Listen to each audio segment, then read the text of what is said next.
Hola, ¿qué tal? Buenos días, buenas tardes, buenas noches.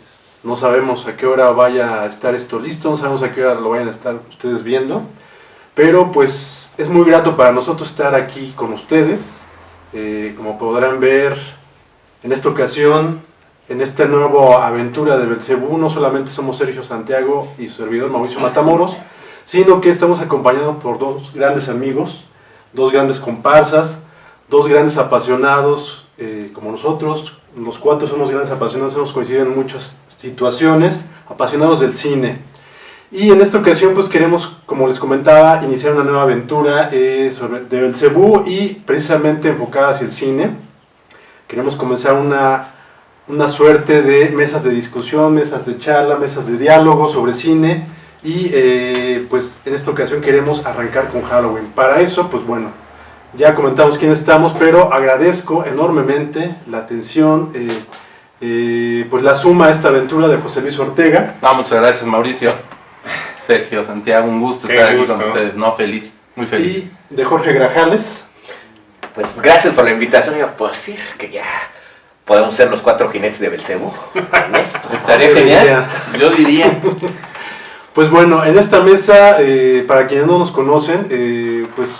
Que son la mayoría. Si sumamos experiencia, hay como 100 años de experiencia aquí. Como 120. Déjalo en 100, está muy bien en 100. Pero, pues bueno, somos gente que ha estado inmiscuida de alguna u otra manera en el cine, en la apreciación, en la investigación, en la escritura de cine. Somos gente que ha estado en distintas circunstancias apoyando el cine, hemos estado escribiendo sobre cine, hemos estado apoyando el cine. Entonces pues la verdad es un gusto poder reunirnos en esta primera ocasión de esta manera. Pues bueno, esperemos que esto continúe. Sí, de aquí a ser youtubers. De aquí a ser youtubers. De aquí así ya. Agárrense youtubers de cine porque ya llegaron los cuatro jinetes de Belcebú. Y quizás nada más apreciar un punto que es muy valioso, que dentro de todo lo que dices, Mau, de que hemos dedicado muchos años de nuestra vida al cine, le hemos dedicado un énfasis muy especial al cine fantástico, al cine de terror, al cine de subgéneros, que muy pocas veces se toman en serio y que ameritan justamente este tipo de discusiones con gente que de verdad conoce del género y no nada más hablar de la taquilla, hablar de otros aspectos que son secundarios del cuidado de una película, ¿no? Así es. Sí, por supuesto. Bueno, la idea, pues como deben imaginarse, si estamos enmarcados en los proyectos, en las asignaturas de Belcebú, es obviamente hablar específicamente de cine de horror, ¿no? Y trataremos de hacerlo únicamente cuando haya que hacerlo, ¿no? Es decir, no vamos a hablar aquí, por ejemplo, de La Monja, ¿no? o de La Llorona. De La Llorona, ¿no? Claro. Ahorita ya escucharán nuestras opiniones, nuestras ideas sobre Halloween, pero sí intentaremos reunirnos de esta manera siempre que el tema lo amerite, ¿no? Claro. Y creemos que en esta ocasión, con el estreno de pues lo que nos han promovido como la secuela oficial por primera vez de Halloween, pues bueno, creo que vale la pena discutirlo, ¿no? Claro. Pues bueno, hay gente a la que le gusta y a quien no le gusta Halloween, ¿no? Curiosamente, a pesar de que estamos hablando de una película que ya tiene 40 años y de que pues, es importantísima para el género y para el cine en general, hay gente que desde el principio o ahorita no le ha gustado Halloween. ¿A ustedes les gusta Halloween? No sé, José Luis. Sí, por supuesto, me parece una película fundamental del cine de terror estadounidense. Una extraordinaria apuesta en su momento frente a lo que se estaba haciendo en Europa de cine de terror. Los Estados Unidos venían de un bache en los años 60, principios de los 70, un cine que tenía en los márgenes del cine independiente unas muestras de cine de terror muy interesantes, pero que no eran de conocimiento popular, que no eran grandes películas hechas para taquilla. Estábamos hablando de películas muy independientes, donde surgen The Last House on the Left, donde surge Masacre en Texas, donde surgen estas películas que poco a poco se van ganando un nicho, pero no taquilla, no presencia en salas en su momento. Y creo que por un lado El Exorcista, que es un fenómeno aparte, por el otro lado películas como Halloween hacen que estas películas lleguen directamente a grandes números de pantallas, ¿no? Para mí la trascendencia de Halloween a nivel social, cultural, me parece muy importante, y la película en sí misma me parece una película muy interesante. ¿Tú, Jorge? Pues es un referente del cine de horror que no se puede soslayar.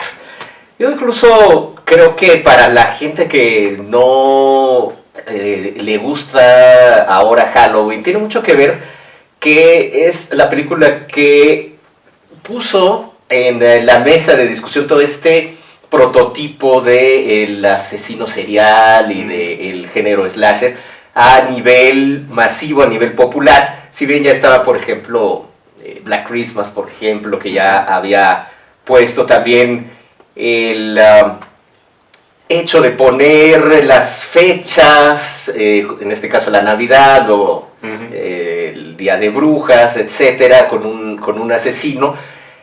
Para las nuevas generaciones que no han visto estas películas de manera cronológica, que no conocen cómo fue que se iba moldeando toda esta genealogía del cine slasher, pues sin duda alguna la soslayan por eso, porque ya ante el marasmo de tantas películas similares, creo que se les pasa el analizar la película dentro de sus propios contextos.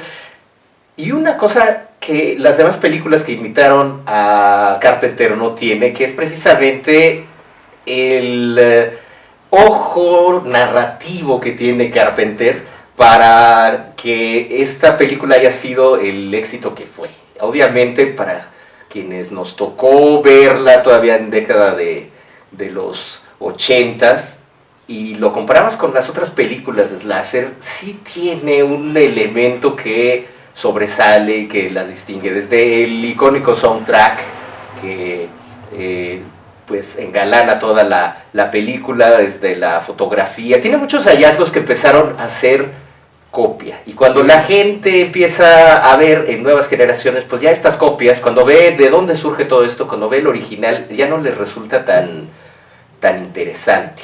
Pero esto tiene mucho que ver con que Halloween, en su momento del estreno, pues vino a romper pues un montón de paradigmas de lo que era el cine de horror en la década de los 70. Es decir, en la década de los 70, las que ya mencionaba José Luis, pues eran de este circuito de cine como Grindhouse, de cine más piojito, y Halloween no. Halloween ya tuvo una distribución mucho más grande. Era esta transición que ya había traído Spielberg y George Lucas, de una concepción del cine diferente, y creo que eso es lo que muchas generaciones que no conocen esa historia no se ponen a contextualizar.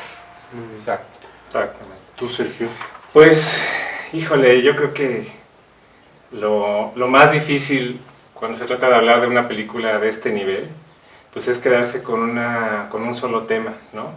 Estamos hablando de una película que a un nivel simbólico representa muchas cosas, que a un nivel de generaciones representa otras cosas, pero sobre todo pues es el nacimiento de esta figura que es justamente el slasher, ¿no? Este slasher que es un asesino imparable, que es incontenible y demás. Y bueno, pues yo creo que cuando enfrentamos la visión de esta película, lo que estamos enfrentando es justamente su forma, por decirlo así, pues prototípica, ¿no? Es decir, su forma más perfecta, ¿no?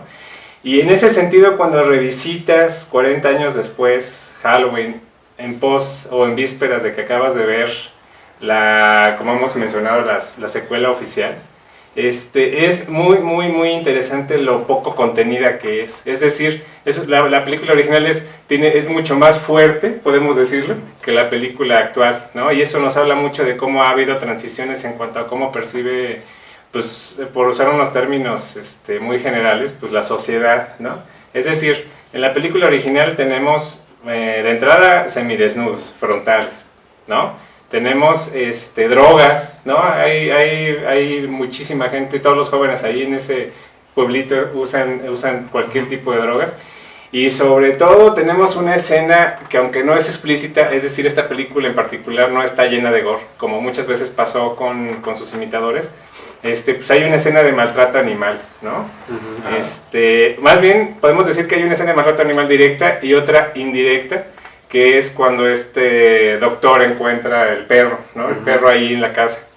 Y llegan a la conclusión de que fue otro animal, ¿no? O sea, no pueden, ni siquiera este doctor que lleva 15 años tratando a este psicópata puede creer que haya tenido este nivel de crueldad hacia una escena animal, con la razón más aparentemente justificable, que es alimentarse, ¿no?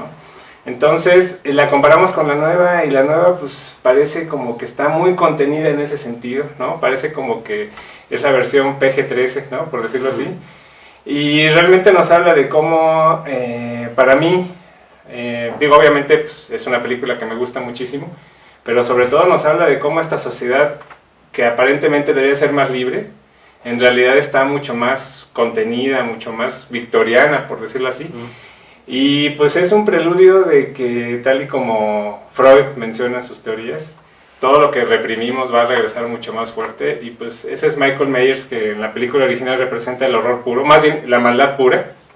Hagamos lo que hagamos, vivamos en nuestras casas perfectas, tengamos nuestras familias lindas, tengamos lo que sea, pues el mal va a estar ahí y no podemos matarlo, muchachos. Entonces, estemos listos.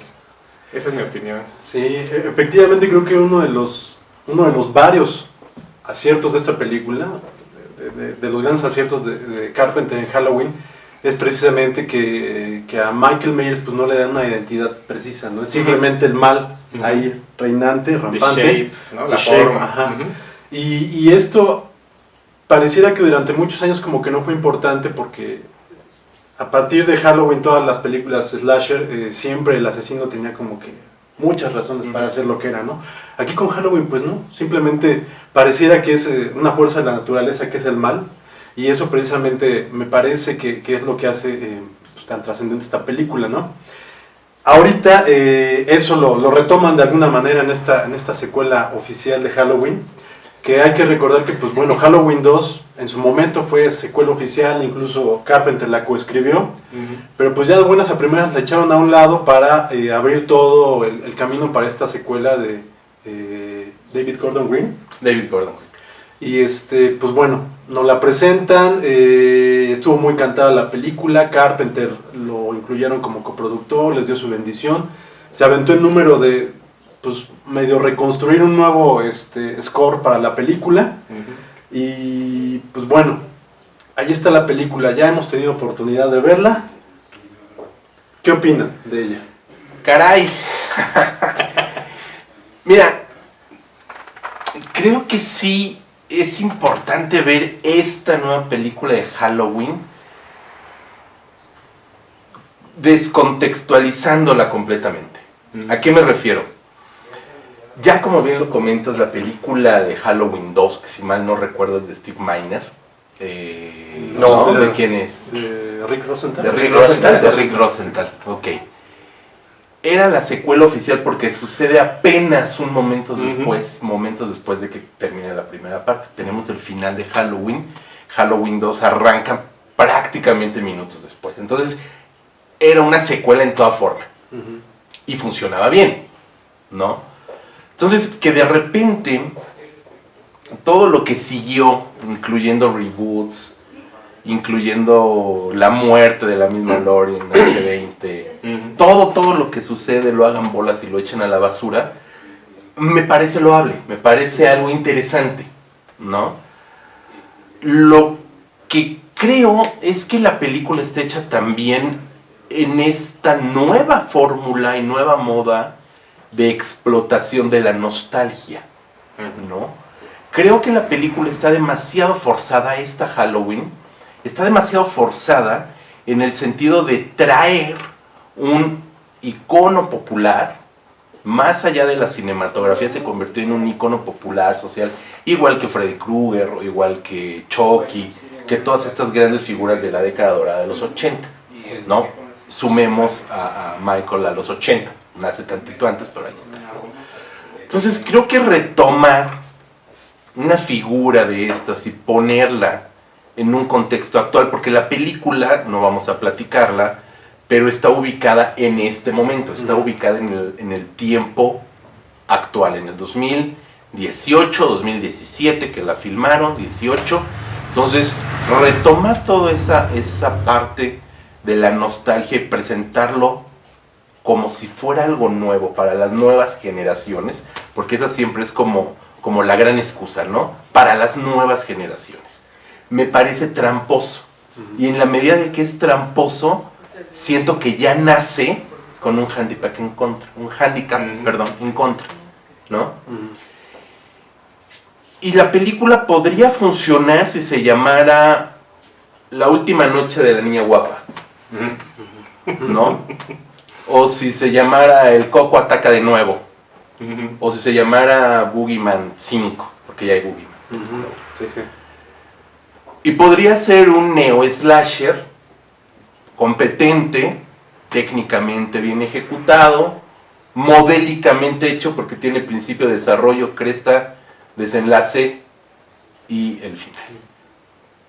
Pero no me parece que sea digna de llamarse Halloween. Eso Sí, sí. de entrada. ¿Cómo ves, Jorge? Híjole. ¿Por dónde empezar? Yo creo que la película tiene muchos aciertos y es muy loable en varias intenciones que se propone hacer, pero queda en eso. Es innegable el hecho de que tenían en mente sus realizadores el explorar el fenómeno del trauma, de este desorden postraumático, después de los eventos que le suceden al personaje de Jamie Lee Curtis, y relacionarlo incluso eso con el movimiento Me Too, de las mujeres que sufren con estos depredadores masculinos y que las tienen durante muchos años en este tipo de shock postraumático, y enfrentarse a ellos, de envalentonarse y decir hasta aquí, ¿no? Yo puedo enfrentarme a ti, y eso aparte ha afectado a la hija, a la nieta de el personaje de Jamie Lee Curtis, de Laurie Strode, en la narrativa. De entrar a platicarlo así puede sonar pues pretencioso, pero me parece interesante, y eso lo puede hacer bastante resonante en las épocas que corren. Muy a diferencia de lo que ocurriera en los 80s, era un clima político completamente distinto, y el slasher respondía a diferentes resortes sociales. El traerlo a una nueva época, al siglo XXI, y sobre todo a la película tan icónica como Halloween, me parece que era lógico el explorar este tipo de temáticas. Y la verdad que David Gordon Green lo hace de una manera pues bastante bien para ser David Gordon Green, que es un director que realmente es muy camaleónico, desde que hizo, su ópera prima de George Washington, que estaba más encasillado en cine de arte. Político, social. Y después, pues estas comedias pachecas, en fin, es un director como difícil de saber qué es lo que va a realizar en su siguiente película. Y pues a todos sorprendió David Gordon Green haciendo, aparte, la secuela oficial de Halloween. Tiene pues un preciosismo dentro de la película, como que trata de hacer mucho homenaje a John Carpenter. Hay una secuencia que me parece pues interesante, en donde la cámara no corta, va siguiendo a Michael Myers, y se ve reflejado en las ventanas, y va haciendo ahí sus estropicios. Y está todo, la verdad, que como puesto para que la película funcionara mejor. Pero por lo menos para mí no funciona en nada de todo eso. O sea, sí está muy bien hechecita, en la manera incluso como está encuadrado Michael Myers dentro de las imágenes, cómo va apareciendo, toda esta secuencia de la cual ya hablaba, la propia temática, todo ese subtexto que le quieren meter, pero no funciona.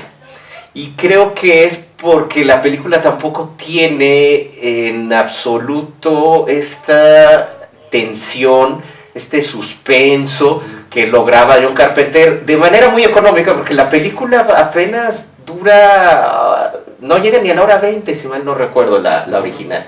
Esta, que es muchísimo más larga, hay cosas en donde uno ya dice, ya, por favor, es mucho guiño, ¿se acuerdan de esto? Esto es para los verdaderos fans, incluso de toda la saga, de toda, ¿no? Hasta Halloween 3 sale ahí un guiño de esto, pero al final es muy vacía la película. Esto de que te prometen, va a regresar Jamie Lee Curtis, y ahora sí este enfrentamiento con con el mal puro, pues también era lo mismo que nos habían dicho en esta que muchos le dicen H2O, H20, sí. Halloween 20 años después, que si mal no recuerdo, ya no sé, de esta debe haber sido la 7, ¿no? Algo así. Incluyendo las de Rob Zombie, ¿no? No, las de Rob Zombie vinieron después. Bueno, sí.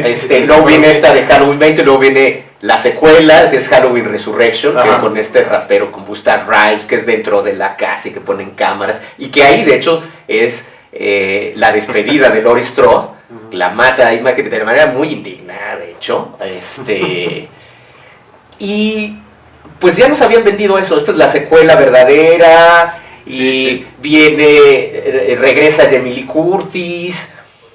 Incluso exploraban en Halloween 20 años después también como este efecto que le dejaba a ella, todo este shock postraumático, solo que allá se volvió un poquito más alcohólica, se tiraba la bebida, que no sé si eso también es como un guiño que sale en una de las secuencias. O sea, está llena, impregnada de guiños como para tratar de complacer a el fan que hoy día pues es el que vocifera de manera estruendosa en las redes, ¿no? Sí. Entonces ellos incluso pueden hacer que una película caiga, ¿no? Entonces yo creo que lo trató de hacer bueno, vamos a poner todo esto, estas referencias, incluso estos momentos de humor que sin duda alguna son de otro co-guionista que se me acaba de olvidar su nombre, que es comediante, ¿no? Que es comediante, chistosito, que híjole, cuando ves estas perlas de humor, que dices, esta sin duda alguna es de Danny McBride, de Danny McBride, ¿no? Trae como su sellito de humor, ¿no?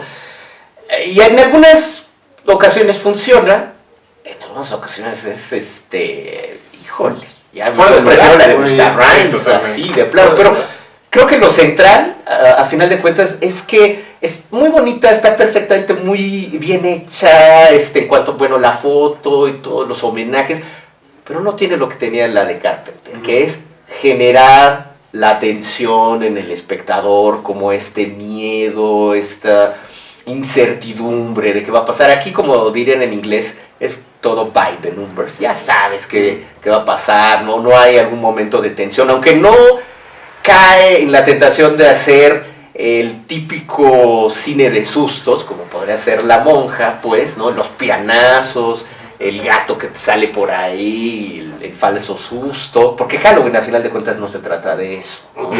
Pero tampoco se trata de lo que nos entrega David Gordon Green. Creo que confunde el hecho de ser muy reverencial a todo lo que pasó, y de decir, miren, traigo un tema que es relevante, hoy siglo XXI, la mujer empoderada, este momento donde Jamie Lee Curtis es como Linda Hamilton en Terminator 2, que al final de cuentas también tiene una serie de cosas muy ilógicas dentro de la propia trama, de bueno, ya se preparó todo así, y al final, dentro de la propia casa, Ahorita vamos para allá. Entonces, me resulta una película, pues, bonita, bien hecha, pero que no es una película de horror, ya no digamos digna de Halloween, porque de hecho ninguna de las secuelas pues es como digna de Halloween, por más decentitas que estén, pero esta se queda muy corta en todo. ¿Tú cómo saliste de la experiencia de ver Halloween 2018? Yo creo que un gran problema que tenemos, ¿no? Es que pese a que intentemos separarnos de nuestra experiencia cinematográfica y tratar de ver todo nuevo, pues no podemos, ¿no? O sea, nos resulta un poquito difícil siempre tener una distancia, sobre todo emocional. Y bueno, yo lo primero que pensé, ¿no? Cuando empezaron a entrar los créditos, digo, realmente, para ser muy sinceros, pues yo pensé que ya venía lo bueno, ¿no? O sea, yo pensé que ya venía el momento, así, cuando se suben al camión las chicas. Dije, ahí viene, ¿no? Nunca sucede, o sea... bueno, es como la masacre de Texas también. Como dicen... de, ¿ya? ¿A poco ya acabó? Sí, pero el masacre de Texas... Se sube a la camioneta. El masacre en Texas sientes que ya está, porque se liberó. Hubo un enfrentamiento, y este personaje girando, Leatherface ahí sobre el sol, pues es un momento apoteósico, ¿no? Y justamente es algo que tú comentabas, falta esa apoteosis del mal, justamente triunfando, ¿no? Que se da mucho en la primera, cuando Donald Pleasence, el personaje del doctor Loomis, se asoma, después de darle 6 balazos a Michael Myers, se asoma al balcón y no lo ve. Entonces, en lugar de que diga, Dios, ¿qué pasó? No, dice, pues sí, ya sabía, o sea, para mí es martes, ¿no? Entonces, esto es martes 13 para mí. Entonces, a mí me pareció que justamente, como dicen los gringos, never delivers, ¿no? Nunca va, ¿no? Nunca genera esa tremenda apoteosis que nos encanta a la gente del cine de horror, ¿no? Lo que sí creo es que es una película que es producto de esta época, ¿no? O sea, es una película para la gente que en esta época va al cine de horror, justamente, ¿no? Es decir, gente que está todo el tiempo viendo el celular cada 15 minutos. El doctor en esta película todo el tiempo está explicando qué está pasando. Y eso se me hace bien representativo de lo que pasa todo el tiempo en el cine comercial, como hemos visto, que hay siempre un personaje que está explicando. Por si te estás comiendo unas palomitas o algo así. Pareciera como que estamos haciendo que nos pareció mala o algo así. Lo segundo que pensé fue, por lo menos no es el remake de Viernes 13, de Michael Bay, ¿no? O sea, no es este remake. O el de Freddy. O el de Freddy, sobre todo el de Freddy, que es... O el de Leatherface, el origen. Justamente. Bueno, es que el Leatherface tiene tantos remakes y todo, que hasta ya lo perdí.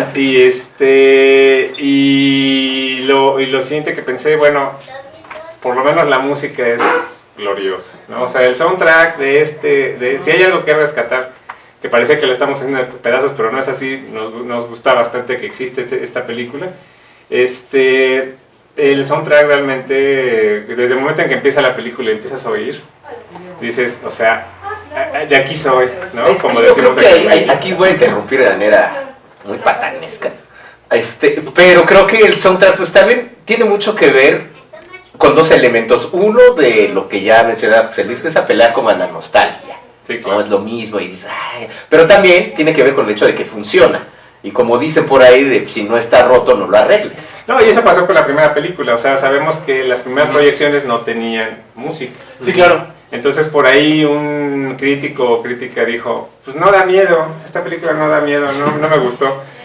Y cuando ponen la música, que además es el propio Carpenter, cambia totalmente toda la atmósfera, ¿no? O sea, genera una atmósfera que es totalmente efectiva, ¿no? Gloriosa, y que además tiene mucho que ver con la infancia, con los terrores de infancia. O sea, un tema muy importante en Halloween, en la original, son los terrores de infancia, ¿no? Son los niños que no saben qué está pasando y no entienden nada. Pues, ¿no? El Coco, sobre todo, ¿no?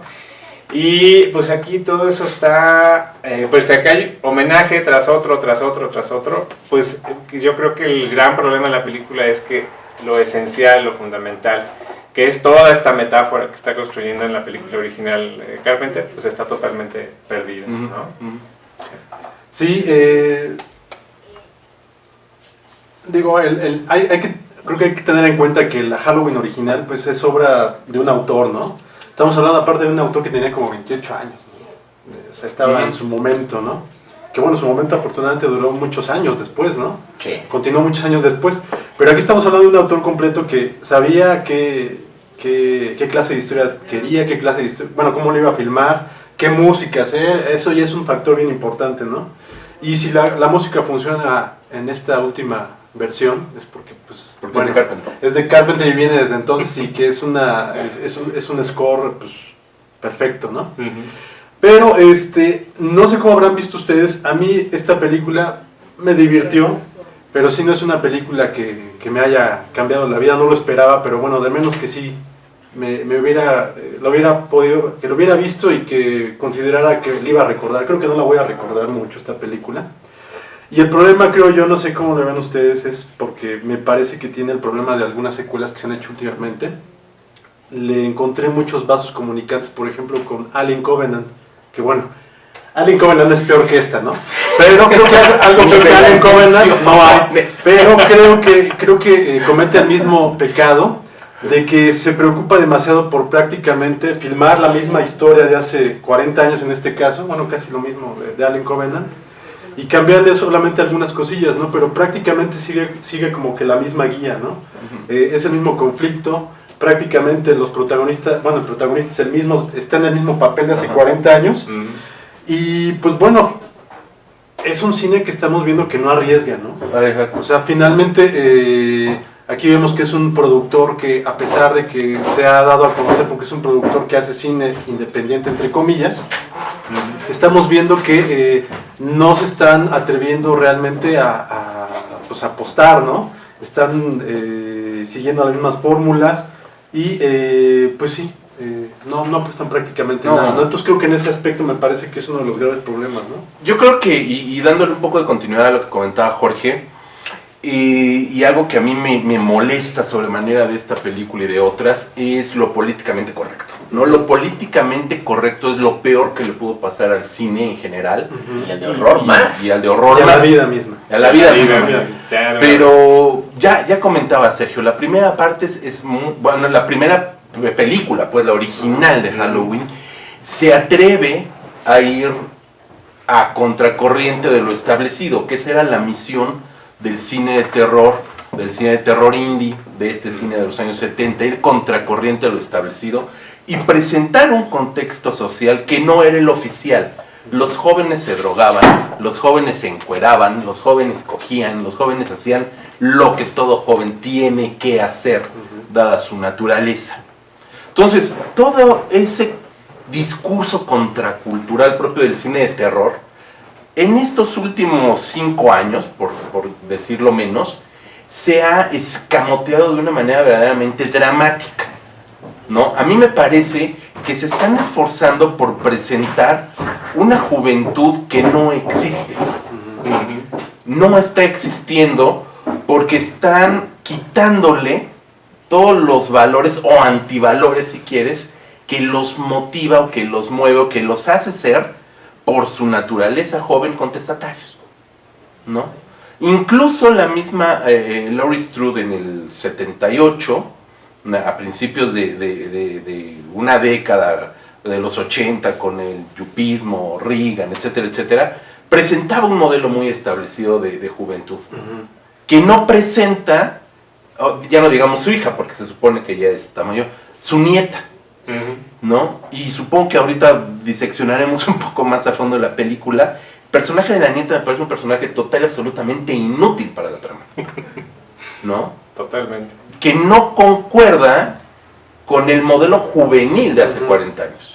Pero te voy a interrumpir otra vez, intempestivamente, porque es que tampoco, mucha nostalgia, pero tampoco se trata de retratar cómo era la juventud de hace 40. Creo, a mí, me lo parece, puede estar completamente erróneo, pero creo que sí retrata cómo es la juventud hoy día.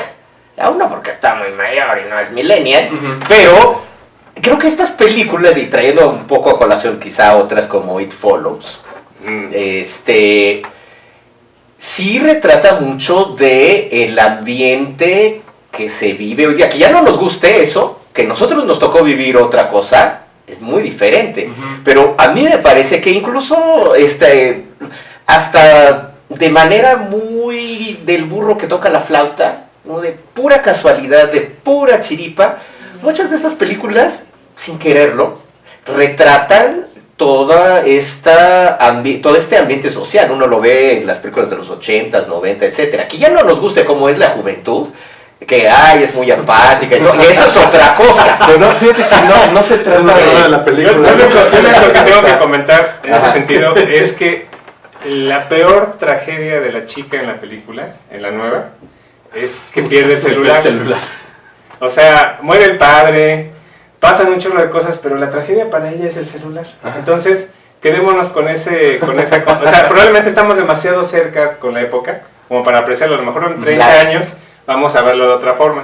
Claro. Pero de momento esa es la lectura, ¿no? O sea, la chica sufre un colapso ahí, ay, porque su amigo se le declara, ¿no? O sea, entonces, no sé si se compare, pues, o sea, El Me Too. la original tiene un contexto psicosexual Ajá. prodigioso. Sí, Y aquí aquí, se trata de contexto. no, Pero es que aquí ya no no creo que- puritana, o sea, es una película Pero es que en el siglo XXI, lo que se trataba Halloween, pues, era toda esta represión que también se estaba viendo en Estados Unidos y cómo estaban dándole ese desfogue. Y al final de cuentas es como el coco pues, los viene a castigar Exactamente. en todo esto, ¿no? Ujú. Hoy día, como lo vemos, quizá, justo como dices, estamos muy cerca todavía de estos eventos que están pasando y habría que tomar distancia con el paso de los años y reevaluarla, ¿no? Pero de entrada, así a bote pronto, a mí me parece que sí retrata mucho como de actitudes Sí, claro. de la sociedad en general, de darle...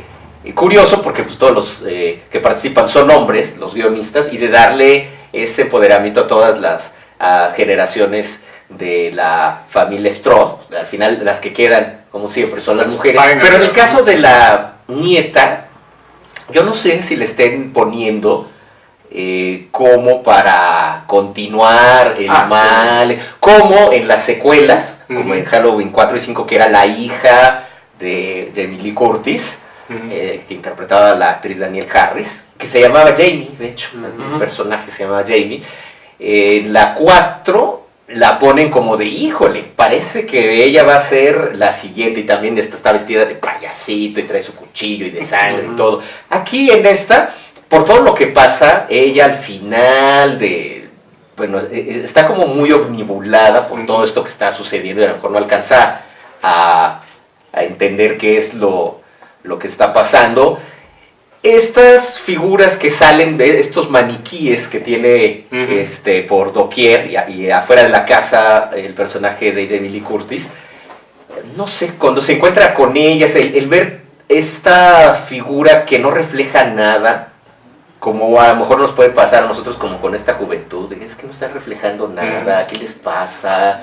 Me parece como muy, incluso, no sé si le salió este simbolismo también de chiripa. De chiripa totalmente. Pero a lo mejor en el futuro alguien lo va a encontrar así, lo va a desgranar, de miren eso, e incluso la figura de Michael Myers. No sé, hay algo ahí, pero creo que es injusto el comparar el hecho social de lo que ocurría hace 40 años con lo que está ocurriendo hoy. Creo que Halloween o cualquier película tiene que reflejar el momento que está hoy, ya que no nos gusta el momento que estamos viviendo hoy.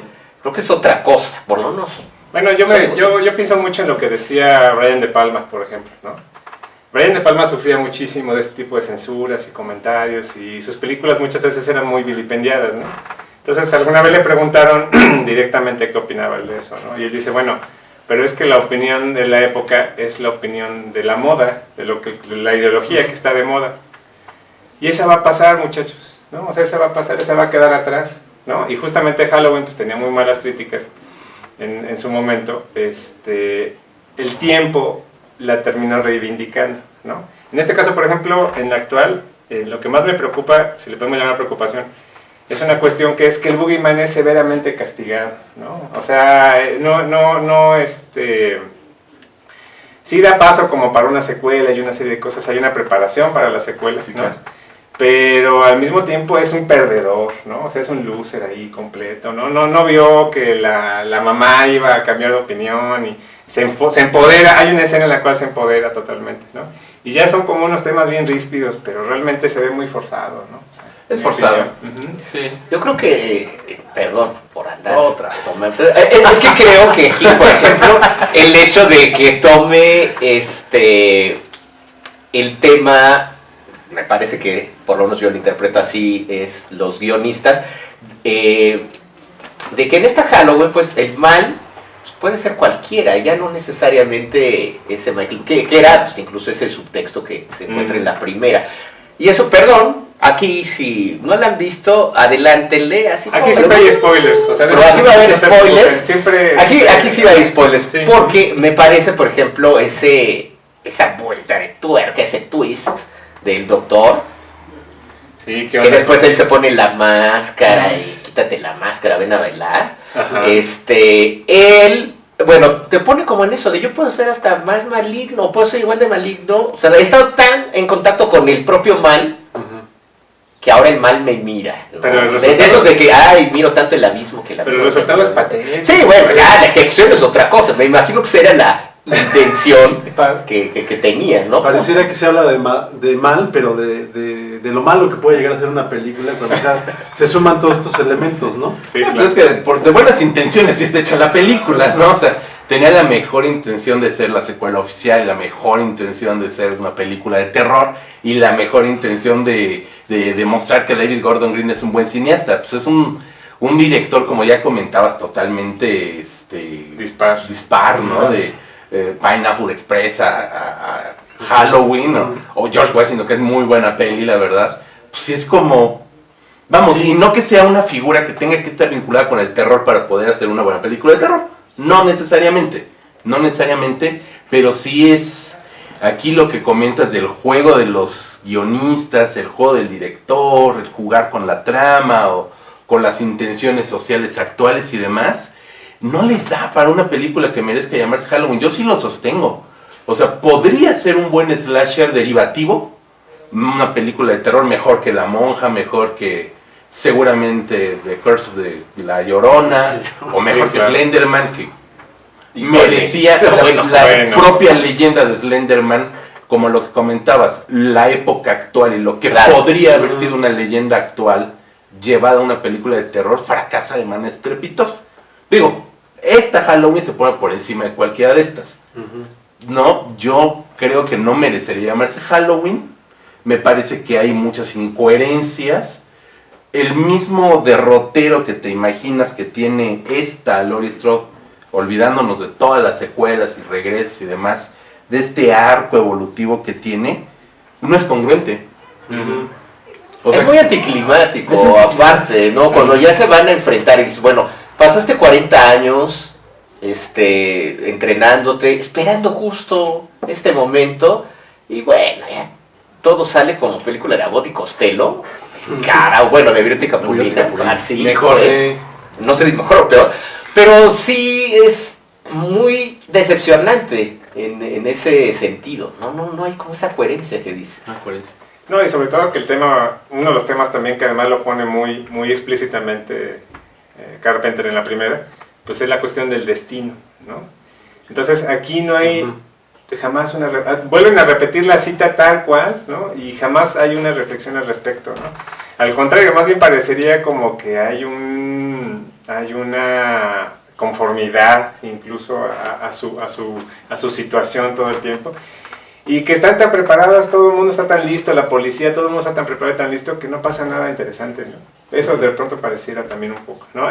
Sí me pareció demasiado predecible. O sea, a media película ya sabes que eso que está pasando allí en la cocina es una trampa, ¿no?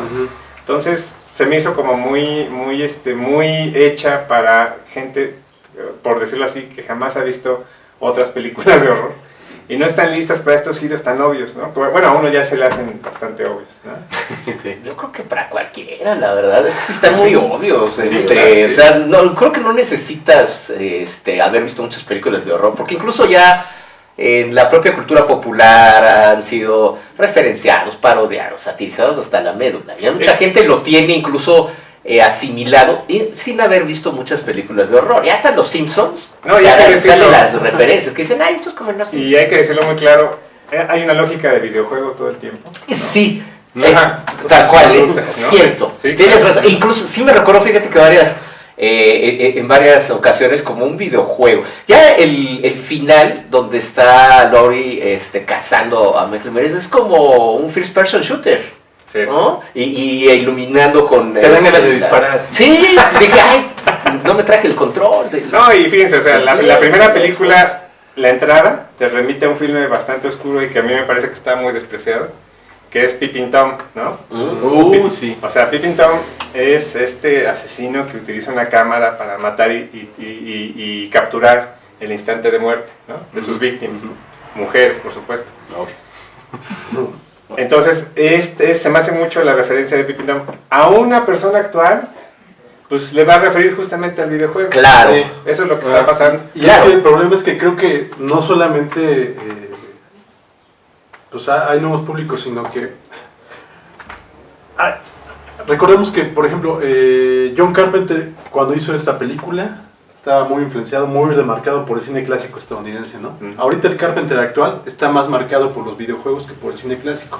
Es un director que dice que prácticamente ya no sale de su casa porque se dedica a jugar videojuegos. Así es. Entonces, obviamente, esta nueva versión de Halloween está dedicada está pensada directamente para espectadores de 20 años para abajo. Y si el director del original, pues ya lo único que ve también es videojuegos, entonces estamos prácticamente perdidos, ¿no? Mejor hubieran hecho un Halloween el videojuego, ¿no? Porque pues nada más estaba el de Atari. Con gráficos mucho mejor logrados que la película. Es fácil, ¿eh? Bueno, era mucho más violento el juego de Atari. Y para su Sí, época, sí, sí, mucho más, pues pues, así. Pero pues nos sacan una película, no, mejor hagan el videojuego. Aprovechando que hay spoilers. No, hay una escena donde el personaje de Lori cobra por una entrevista. Sí, claro. Entonces yo podría poner ahí a Carpenter Ahí cobrando por hacer la producción de esta Fue película. ahí bastante referencial. Entonces me parece, en ese sentido, pues está bien que asegure una lanita extra como Lori lo hace. Pues John Carpenter también, ¿por qué no? Negarlo sería envidiar. Sí, Envidia no, pura. no. Yo lo haría. Regresando un poquito a lo que comentaban del guión, pues hay que recordar que, por ejemplo, en el caso de la Halloween original, está coescrito tanto por Carpenter como por Debra Hill. Ajá. Ujú. Y pues viendo todos los resultados de las siguientes secuelas, pues podemos entender que tuvo que ver mucho Debra Hill, ¿no? Aquí el guión de esta secuela oficial nueva, pues está hecho por dos guionistas hombres. Tres, de hecho, Bueno, sí. son tres, es McBride, David Gordon Green y otro que, perdón, pero no me acuerdo. Pero bueno, estamos hablando que es la visión de dos hombres en el siglo XXI y sobre todo cuando está muy maniatada esta visión por la corrección política, ¿no? Entonces, es una película que estaba conflictuada desde muchos aspectos, ¿no? Porque estaba muy cuidada por muchas circunstancias y también tenía que cumplir con muchas cosas. La Halloween original, pues prácticamente creó a partir de la nada, ¿no? Y afortunadamente también en un momento, pues tal vez muy afortunado en muchos aspectos, ¿no? El momento actual, creo que para hacer cine de slasher no es muy adecuado, ¿no? Y ya estamos viendo los resultados, ¿no? Bueno, para mí la gran excepción, por ejemplo, que es para mí una lectura muy, muy buena del slasher y es un giro, pues es The Babysitter, ¿no? Que es esta película que es de Netflix, que ya está muy ajustada. Y bueno, pues pese a que es un espectáculo, ¿no? O sea, es un tremendo espectáculo, el asesino es una mujer, justamente, ¿no? Y ahí sí juegan todo el tiempo con los géneros y todo, pero lo hace de una forma que te agrada, pues, o sea, lo hace de una forma que además mantiene la película en un vilo, es decir, sí tiene cierto nivel, no es de terror, por supuesto, ¿no? Tiene elementos de horror. Es que se tienen que reinventar todos estos elementos al siglo XXI, ¿no? Sí, claro. Y justo como decía José Luis, el insistir en traer la nostalgia, porque ahorita es lo que está funcionando, sí hace que choque el género de slasher en el siglo XXI, porque tratas de ser entonces muy políticamente correcto y muy reverencial a las otras películas. Creo que ya no funciona Halloween hoy día, también por las épocas en las que vivimos. Tendrías que ser un director muy inteligente, muy talentoso y muy en contacto con lo que está ocurriendo en la sociedad. Pues es justo lo que tenía John Carpenter en los 70s, ¿no? Tenía justo todos esos elementos. Desgraciadamente no hay alguien como él hoy día que esté dispuesto a reelaborar todo este tipo de cosas. Recordemos Halloween 20, la de 20 años después, venía con la vibra de este medio renacimiento del slasher, también muy autorreferencial a partir de Scream, Grita antes de morir. y que incluso esa Halloween 20 años después, pues el guion es de Kevin Williamson, el mismo de Scream, ¿no? Entonces sí, como que hasta se nota ese mismo feeling, ¿no? Hoy día, con todo lo que permea en los contextos sociales y políticos del mundo, ¿cómo puedes traer de nueva cuenta, ya no digamos el género slasher, que sí se puede, pero estos personajes que ya son muy caducos, son muy vetustos, que son pues de los 80 y que no funcionan en un siglo XXI como funcionaban en la década de los 80, a menos de que funcionen simplemente como avatares para la nostalgia. Simplemente. Tal cual. Que es prácticamente lo que se está explotando ahorita, ¿no? Sí, totalmente. Y bueno, ahorita vemos que pues prácticamente la necesidad de hacer películas es para hacer escándalos, ¿no? Recientemente ahora que se estrenó la película y que pues hicieron entrevistas con los involucrados, pues ya le preguntaban a Jason Blum sobre qué opina de cómo habría quedado la película si lo hubiera dirigido una mujer, ¿no? Ajá. Y entonces provocó ya esta discusión gratuita y desafortunada, Una vez más. forzada, ¿no? O sea, planeada. Porque además, pues, planeada, el productor contestó, me parece que correctamente, ¿no? Pues bueno, creo que no hay muchas directoras ahorita en el cine de horror, lo cual no está nada malo decirlo y todo. Pero lo peor es que sí hay. Lo malo es que lo digo a él estando en la posición en la que está, porque sí hay varias, pero ya no sé si, como dices, fue a propósito o realmente es la ignorancia de él, pero pues es obvio, todo le sirve de aliciente a la película, ¿no? Qué casualidad que esos son días antes. Sí, no, pues eso es sacar raja nada más. Ajá. Digo, ahorita se me viene a la memoria desde Karin Kusama, Ajá. ¿no? Que podría Las haber, hermanas Soska. Las hermanas Soska, que por ahí hicieron su Jovanka Destino Evil. Bukovic. Pero O yo sea, creo que hay Hay una diferencia varias, muy o sea. interesante entre directores hombres y mujeres de horror, que regularmente no les gusta trabajar con secuelas o con material de otros directores. Regularmente traen un material propio, y una lógica propia y una estética propia, y eso es como una diferencia muy, muy interesante. No, pero yo creo que sí, es cuestión. Lo que pasa es igual de que no les dan la oportunidad, pero bueno, hubiera sido interesante más bien que desde la concepción misma, o sea, el guión, ya dejen tú, porque creo que eso es lo que a esta nueva Halloween le da mucho. Sí, el problema es la escritura. O sea, El problema como es en todas las películas, o sea, el problema es estructural ahí en el guión. Si tú construyes mal el edificio, pues se te va a caer, obviamente.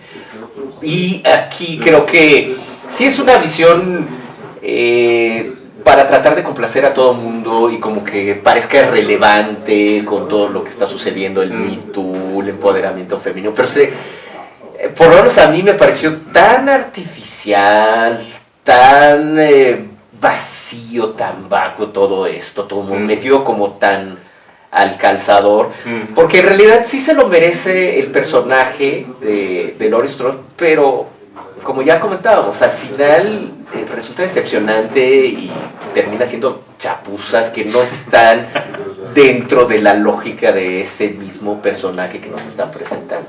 Lamentable. Ahorita me viene a la mente, Entertainment Weekly sacó un pack de fotos acerca de la película. Y hay una foto donde están Michael y Laurie tejiendo. Ella está tejiendo y él está con las manitas así con el... ¿Cómo se llama? Con el estambre, pues. Ajá. Y ella está como tejiendo fotos muy alegóricas, ¿no? Hay una donde está ella dando dulces a los niños, etcétera, ¿no? Y al final eso es la película. Claro. O sea, al final, ese pack de fotos, por ejemplo, Pasa el te hablan, pasa el pack.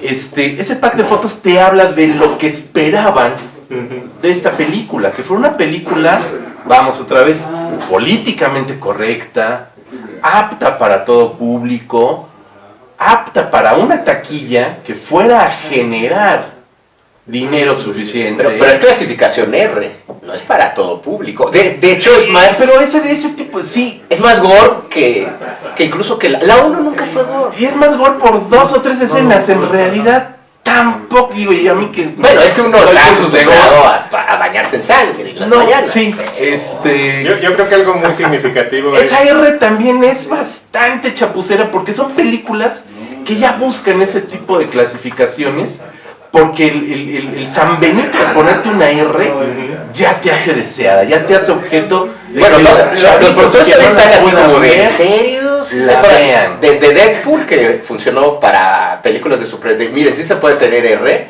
ya como que algunos le están arriesgando más, productores en general, de sí hay público. Bueno, Y la R, es zona de R se hits. va deslactosando. Sí, claro. Porque No ya creo. no es ese Sí, estigma o sea. de tener una película R, que era un estigma en sí mismo. Sí, claro. Ahorita ya casi es un premio que te va a asegurar una cámara, un reflector de, uy, qué bárbaro, qué propositivo, qué contracorriente. Eso Bueno, es qué lo que arriesgado, ¿no? Qué arriesgado Exacto. realmente de sí tener una clasificación R para meter más escenas. Ya Bueno, no sí es hay. necesario, se deslactosa. Pero es que Y Halloween nunca es fue deslactosa. una película... No, nunca lo fue. Y aquí tiene un poquito más de escenas que sí, uno está acostumbrado a ver todas esas cosas, ya está más. Pero creo que dentro de lo que es el propio Halloween y para la gente joven, pues, o sobre todo la gente que tampoco está familiarizada con ese tipo de películas, porque hay un vacío también como de público, estamos hablando de la popularidad del torture porn,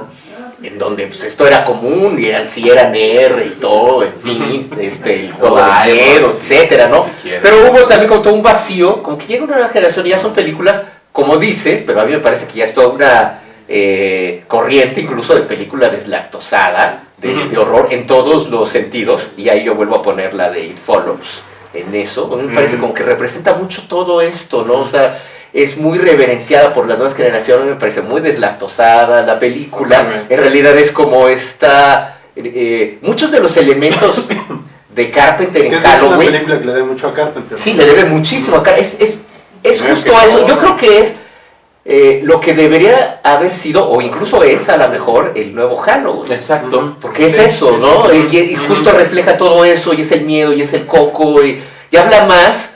No me gusta a mí tanto It Follows, pero analizándola creo que tiene cosas más ricas de lo que debió haber sido esta Halloween. Esta Halloween, pues ya fue, y se llama It Follows. ¿No?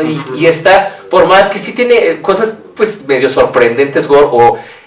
El único momento de tensión, a lo mejor para mucha gente del público, es cuando en esta, pues la toma más prodigiosa de toda la película, en donde se mete a la casa Michael Myers y ya despacha a una de las habitantes de ahí y escuchamos al bebé. Entonces dijimos, ching, no, ay, va a ir o no va a ir con el bebé. Y al final, pues no. Ni no, lo pela. Ni lo pela. Que eso también pasaba en la 2. Sí. ¿No? Ajá. Con Selma Uno Hayek, más de los tal. niños. Pues sí, otro. Es Uno que, más de los pues, niños. termina No, y siendo en la más 1 niño, también, ¿no? pues perdona, a los niños regularmente no les hace nada. ¿no? Pero es que como aquí al principio mata a un niño, que también dice, oye, o sea, Pero esto es no un niño, perdona. es un niño que le gusta la danza. Un niño de Un niño nuevas millennial, generaciones, es un niño millennial. Sí, bueno, de que generación no quiere ir a Z o cazar. centennial. ¿Para qué? ¿Para qué? No le gusta cazar, prefiere Sí, ir a bailar. exacto, o sea, ¿para Pero- qué estaba ese diálogo? O sea, eso también se me hizo totalmente Híjole, inconsecuente, ya, ¿no? O o sea, sea, Según esto es totalmente el diálogo natural porque el niño supuestamente sí es estudiante de danza y es el diálogo que armaron, creo que sí, también su papá, entonces ahora sí como que dejó correr la cámara. sí, pues que los Ah, maten. puso- Ah, que sí los mataron. Sí, Que los bueno, mataron. ahí es un device, una vez más, ¿no? Porque es ¿Un para device? un device, Ah. ¿no? Que lo que se conoce un Ya nos poquito patrocinan. como lo que pasa en The Shining, que Scatman llega con el vehículo y la única razón por la cual llega es para que lo maten y para que puedan huir. Bueno, aquí es para Claro. para explicar por qué escapa, ¿no? Ajá. Es la única razón que hay, ¿no? Y eso esta película en particular está llena de esos aspectos, ¿no? Los podcasters, la única razón por la cual existen es para entregarle la máscara, ¿no? O sea, Ahí sí lo podría justificar porque creo que sí es en cierta manera como relevante para la generación actual estos personajes. Ahora que en Estados Unidos son muy populares todos estos podcasts de crímenes reales. Tanto que incluso han inspirado series de Netflix y películas. O sea, sí hay como todo un furor. Y dices, bueno, es obvio que podrían existir unos podcasters que estuviesen buscando a Michael Myers, ¿no? Es o sea, no me parece como tan... Digo, sí está forzado, pero pues bueno, como que es hasta un poco orgánico el asunto, ¿no? Lo del camión, ahí... Bueno, esto ya tal vez es interpretación personal, pero eso me late que fue el doctor. Sí, El claro, propio sí. doctor que hizo que... No, es obvio. No, y Es que, obvio. por eso está ahí el sentado con el chamaco. Ajá, Sí, ¿qué pasa? Esa escena es la que te mata de risa de la película. Sí, ya, no, Esa escena sí es la que sí, te mata de pues, risa. caray, no estamos en Ecatepec, No, y una vez más no queda explicado por qué Michael Myers tiene esta gran capacidad de manejo. O sea, maneja como Sí. los grandes, así. No No, tiene hombre. ningún Pero es que problema. también en las secuelas, Sí, en las, claro, sí, sí, sí. es que es eso, es que realmente creo que muchos no han entendido qué es Michael Myers. Es el mal. Pero es que incluso en las otras secuelas, en donde ya es parte de un culto de druidas, maldito, Es el diablo, Vivianita. Pero es que ni siquiera sí es el diablo, pero lo van reduciendo en todas las secuelas. Sí, claro, sí. No, por supuesto. Que es interesante en la 2 cómo lo llevan, cómo evoluciona un poco el personaje. Pero bueno, ahí sabes que pues también eso es obra de los creadores originales, de Ujú. Debra Hill y de John Carpenter. Esa es la Y era obvio, para mí sí, Esa la es la secuela. secuela. ¿No? Ellos la escribieron y es como la evolución lógica de todo. Ocurre todo minutos después Sí, y ahí sí. va. Y ya las otras secuelas, incluida esta, me parece que no entienden qué es el concepto. A pesar de que sí saben, pues, es que es el mal encarnado, es el coco. Pero, o sea, sí, pero como que no lo entiendes a la hora de ponerlo en práctica al personaje. Tienes oportunidad, pero... Y te iba a decir, no, y redondeando, como producción cinematográfica, como guionistas, como directores, productores, no lo entienden. Ujú. Pero también, y vamos otra vez a lo mismo, el público al que va dirigido tampoco lo entiende, pero lo que es peor, no le interesa entenderlo, Claro. ¿no? Porque también, brevemente, Netflix, ahorita que comentaste Netflix está haciendo apuestas en el cine de terror, o en series de terror, mejor dicho, Ujú. muchísimo mejores que varias de las películas que hemos visto en cartelera. Productos para cine están sucumbiendo a lo que Netflix está Ujú. haciendo del género. Eso para cerrar. Pero la otra, estas nuevas generaciones que están tan habituadas a la lluvia de información y de que de repente sale un güey en Ecatepec que mató a 20 mujeres y se las comía y los huesitos los vendía, estas películas ya no les funcionan y no les interesa entender Claro.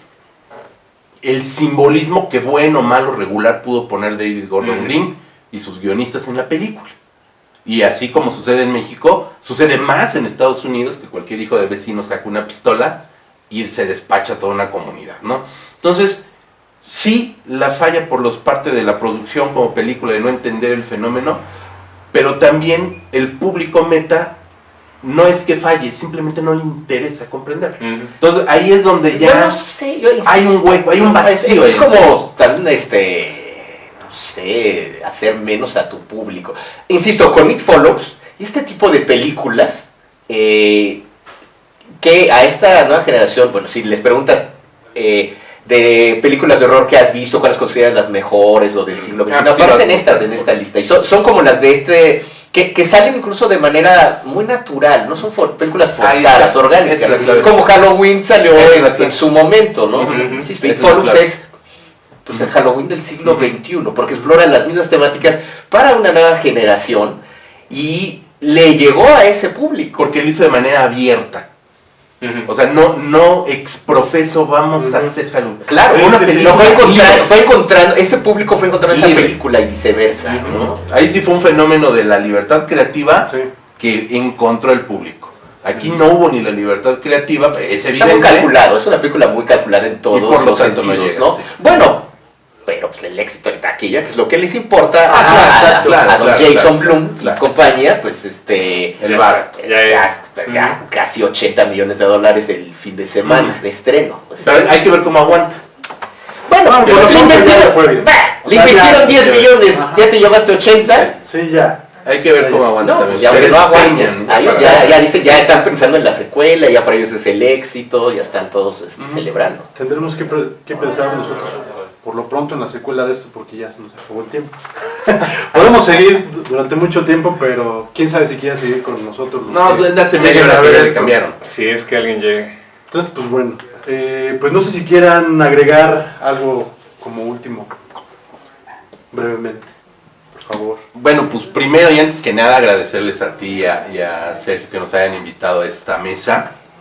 Un ejercicio riquísimo que esperamos se siga continuando, ¿no? Muchas gracias. Y en cuanto a Halloween, esta película, esta versión oficial, que no tendría por qué llamarse versión oficial, en realidad, es secuela oficial, es correcta, está bien realizada, es lo menos que podemos pedirle a una producción de Hollywood de los Estados Unidos, que sea una película correcta, técnicamente muy bien estructurada, que se puede ver, sí se puede ver, que te entretiene medianamente. No es una película que haya salido fallida del todo. ¿Se puede ver? Sí se puede ver. Yo insisto, no merece el nombre de Halloween.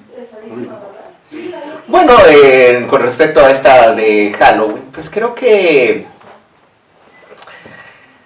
es una película que va a tener su éxito entre este público joven, pero así como va a llegar, se va a ir. Son de esas que van a poner en Netflix mientras están haciendo cualquier otra cosa y les están escuchando y simplemente van a ver, esta secuencia es la que me gusta, y ya.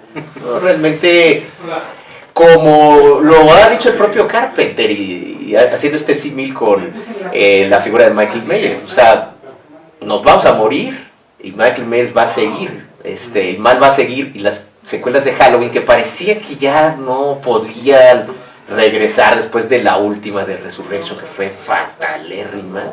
Ahora con esto se reinventa y quién sabe qué vaya a traer ahora el éxito económico de Halloween en el futuro, pero pues hay Michael Myers para rato, para bien o para mal. Y bueno, pues también agradecerles a Santiago, a Mauricio, que nos hayan invitado a esta charla, y que pues a ustedes que nos están viendo, pues ojalá hayan llegado hasta acá sin estar distraídos de ya estaba mejor el Spotify, o me puse a jugar y no los estaba escuchando. Pero bueno, pues gracias también a ustedes de ese lado, si llegaron hasta aquí sin adelantarme. Pues a mí se me hace extremadamente significativo, ¿no? Que si te vas ahorita a Pirate Bay y buscas Halloween película, Halloween Movie 2018, los primeros 20, 30 resultados con un montón de seeds, es decir, con un montón de gente que está alimentando, son películas de Disney, ¿no? Son productos Disney. Entonces, justamente ya estamos casi cumpliendo un año con el podcast.